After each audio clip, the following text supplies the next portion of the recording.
Hello guys, അസ്സലാമു അലൈക്കും. അപ്പോൾ ഞാനിതാ ഒരാഴ്ചയ്ക്ക് ശേഷം ഞാൻ എൻ്റെ സ്വന്തം വീട്ടിലേക്ക് തിരിച്ചു പോവാണ്. എന്തെത്ര പെട്ടെന്ന് തിരിച്ചു പോകണമെന്ന് ചോദിച്ചാൽ തിങ്കളാഴ്ച എൻ്റെ അമ്മച്ചീനെ ഹോസ്പിറ്റലിൽ കാണിക്കണം.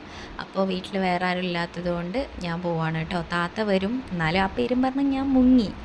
അങ്ങനെ ഇന്നതാ ഞങ്ങളെ നാട്ടിൽ നിന്ന് ഇക്കാൻ്റെ വീട്ടിൽ നിന്ന് ടൗണിലേക്ക് ജീപ്പാണ് ഇട്ടുള്ളത്, ബസ്സൊന്നുമില്ല. അപ്പം എല്ലാ ടൈമിലൊന്നുമില്ല, ഓരോ അരമണിക്കൂർ ഓടുമ്പോൾ അങ്ങനെ എന്തോ ആണ്. അങ്ങനെ ഞാനിതാ കൽപ്പറ്റ എത്തി. ഉമ്മ എന്നെ കൽപ്പറ്റ വരെ കൊണ്ടാക്കിയിട്ടുണ്ടായിരുന്നു. അത് കഴിഞ്ഞിതാ ഞാൻ തിരിച്ചെൻ്റെ നാട്ടിലേക്ക് പോവാണ് ഗായ്സ്.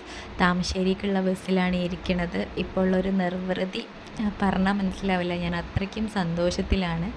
അവിടെ അങ്ങനെ ബുദ്ധിമുട്ടൊന്നും ഉണ്ടായിട്ടൊന്നും അല്ല, പക്ഷെ എന്നാലും സ്വന്തം വീട്ടിലേക്ക് പോകാമെന്ന് പറയുമ്പോൾ ഒരു സന്തോഷം അത് പെൺകുട്ടികൾക്ക് മാത്രമേ പറഞ്ഞാൽ മനസ്സിലാകുള്ളൂ.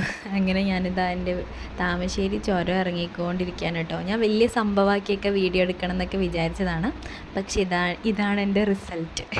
Expectations versus reality. പിന്നെ കുറേ ആൾക്കാരൊക്കെ ഇങ്ങനെ നോക്കുമ്പോൾ എനിക്ക് മടിയായിട്ട് പിന്നെ ഞാൻ ക്യാമറ ഒക്കെ എടുത്ത് വെച്ചു. പിന്നെ എനിക്കറിയായിരുന്നു ഞാൻ ഷൂട്ട് ചെയ്താൽ ഇത് ഇങ്ങനെ ഉണ്ടാവുള്ളൂ എന്നുള്ള കാര്യം.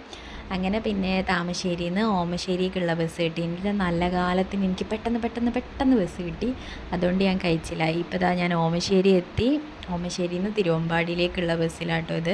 ഈ ബസ് എനിക്ക് ഭയങ്കര നൊക്ലാച്ചിയുള്ള ബസ്സാണ്. കാരണം ഞാൻ മഞ്ചേരിയിൽ വർക്ക് ചെയ്തുകൊണ്ടിരിക്കുന്ന സമയത്ത് തിരുവമ്പാടിയിൽ നിന്ന് ഡയറക്റ്റ് മഞ്ചേരിയിലേക്കുള്ള ബസ്സാണ്. അപ്പോൾ ഇതിനാണ് കേട്ടോ ഞാൻ പോയിക്കൊണ്ടിരുന്നത്. അപ്പോൾ ഞാൻ അതൊക്കെ ഇങ്ങനെ ഓർത്ത് എത്ര പെട്ടെന്നാണ് ഞാൻ വളർന്ന് പന്തലിച്ചത് എന്ന് ഓർക്കുകയായിരുന്നു. പണ്ട് പഠിക്കാനും പിന്നെ വർക്കിനുമൊക്കെ ഞാൻ വെക്കേഷൻ ലീവ് കഴിഞ്ഞിട്ട് ഈ ബസ്സിനാണ് പോയിക്കൊണ്ടിരുന്നത്. അങ്ങനെ പിന്നെ എൻ്റെ സ്വന്തം നാട്ടിലെത്താനായപ്പോൾ പിന്നെ ഞാൻ ആവേശത്തിൽ പിന്നെ ഫോണൊന്നും എടുത്തില്ല. പിന്നെ ഇതാ വീടിൻ്റെ അടുത്തുള്ളൊരു കടയിൽ നിന്ന് ഞാൻ ക്ഷീണിതയായതുകൊണ്ട് ഒരു നാരങ്ങ സർബത്തൊക്കെ വാങ്ങി കുടിച്ച് പിന്നെ വീട്ടിലേക്ക് പോയിക്കൊണ്ടിരിക്കുകയാണ് ഗൈസ്. വീട്ടിലേക്ക് അങ്ങോട്ട് എത്തണില്ല, ഓടേനു. അത് കഴിഞ്ഞിട്ട് ഇതാ ഒരു പാർസലുണ്ട് കേട്ടോ കയ്യിൽ. ഒരു പാർസൽ മാസത്തിലൊരു 2-3 പാർസലെങ്കിലും നിർബന്ധമാണ്.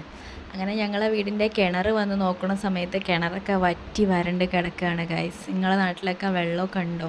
അത് കഴിഞ്ഞ് പിന്നെ ഞാൻ വീഡിയോ ഒന്നും എടുത്തില്ല, ചോറൊക്കെ തിന്ന് കിടന്നുറങ്ങി. പിന്നെ വൈകുന്നേരം ആയപ്പോൾ ഉമ്മ വിളിച്ച് ചായയും ബിസ്ക്കറ്റും തന്നു. രാത്രി ചിക്കൻ കറിയും കൂണും ഒക്കെ ഉണ്ടായിരുന്നു. അപ്പോൾ ഇതൊക്കെയാണ് കേട്ടോ വിശേഷം. അങ്ങനെ എനിക്ക് 105 സബ്സ്ക്രൈബറിൽ നിൽക്കുകയാണ്. അപ്പോൾ നിങ്ങളെല്ലാവരും ഒന്ന് സബ്സ്ക്രൈബ് ചെയ്ത് സപ്പോർട്ട് ചെയ്യണം.